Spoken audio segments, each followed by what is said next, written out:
मुंबई एपीएमसीच्या फळ मार्केटमध्ये यंदाच्या हंगामातील काश्मीर आणि हिमाचलच्या सफरचंदांची आवक सुरू झाली आहे।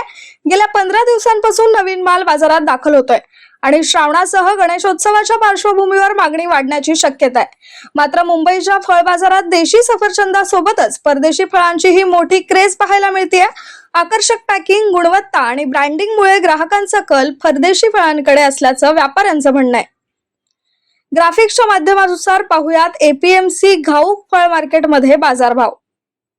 सफरचंद काश्मीर हिमाचल 80 ते 100 रुपये किलो, न्यूझीलंड साऊथ आफ्रिका 200 ते 250 रुपये किलो।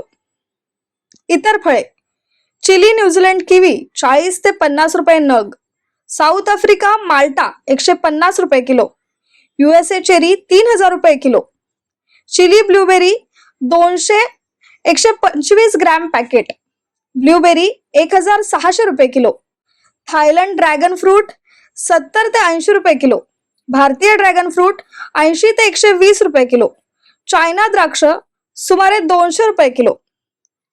त्यामुळे यंदाच्या हंगामात सफरचंदांची वाढती आवक, सणासुदीची मागणी आणि बदलतं हवामान याचा बाजारभावावर काय परिणाम होतो हे पाहणं महत्त्वाचं ठरणार आहे।